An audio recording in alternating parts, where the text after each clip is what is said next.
खरे मूल्य आणि खर्चाची गणना म्हणजे सोप्या भाषेत आपल्याला समजायला सांगेल ट्रू व्हॅल्यू आणि कॉस्ट अकाउंटिंग. आता ट्रू व्हॅल्यू हा खूप समजून घेण्याचा विषय आहे.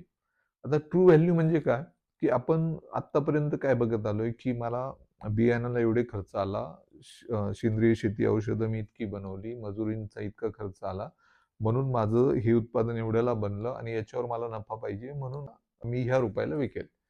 मग आता हे कोण करतंय? सेंद्रिय शेतीवाले पण करतायत आणि जे रसायनं वापरून शेती करतायत ते पण असंच करताय. पण याच्यामध्ये काही खूप साऱ्या हिडन कॉस्ट आणि हिडन प्रॉफिट आहेत. म्हणजे जसं कॉस्ट आहे तशी प्रॉफिट पण आहे. एखाद्या मॉलमध्ये जर आपल्याला स्वस्त बटाटे मिळत असतील आणि स्वस्त बटाटे मिळत असतील, कांदे स्वस्त मिळत असतील, तर ते खरोखर स्वस्त आहे का? तर रसायनांचा वापर करून त्याने पिकवलेले असतील, तर तो काय करेल, की बियाण्याची कॉस्ट, मजुरांची कॉस्ट, रसायनांची कॉस्ट आणि त्याचा नफा टाकून तो विकेल आणि आपण त्याला स्वस्त बटाटे म्हणू. तर ते खरोखर स्वस्त आहे का? तर ते स्वस्त नाही. कसे नाही? तर जी काही रसायनं वापरली गेली, ते जे कारखान्यांनी ती रसायनं तयार केली, त्यांनी जे प्रदूषण केलं, ते प्रदूषण समाजामध्ये आपल्या वातावरणात आलं.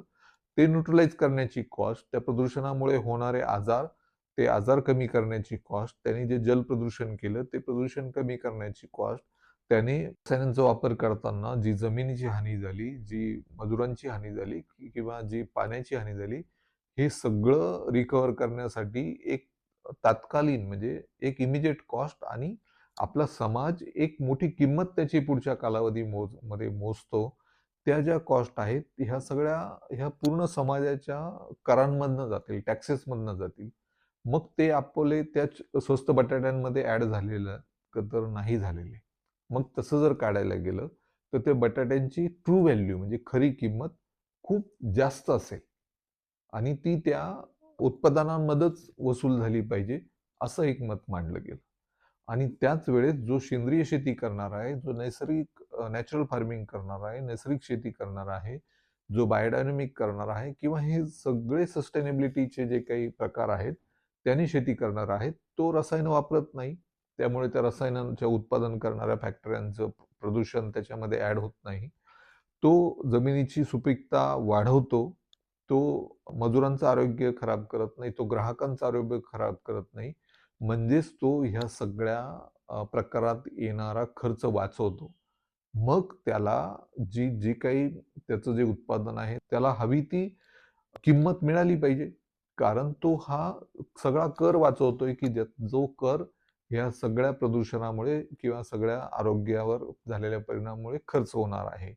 म्हणून हा जो सस्टेनेबल फार्मिंग करणारा आहे, त्याला जास्त किंमत मिळाली पाहिजे आणि जो कोणी रसायनाचं वापरून करणार आहे, त्याच्यामध्ये ती जी काही करांची कॉस्ट आहे, ती ॲड झाली पाहिजे, अशी संकल्पना मांडली गेली. आता हा दृष्टिकोन का मांडला गेला?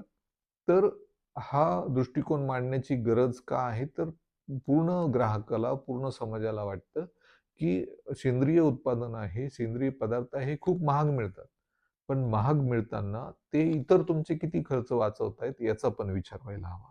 आणि जे स्वस्त मिळतंय, ते खरंच स्वस्त आहे का? की त्याच्या काही हिडन कॉस्ट आपण पे करतोय याचा विचार व्हायला हवा. असे ऑर्गॅनिक 3.0 नी हे 6 दृष्टिकोन मांडले, जे खूप महत्त्वाचे आहेत.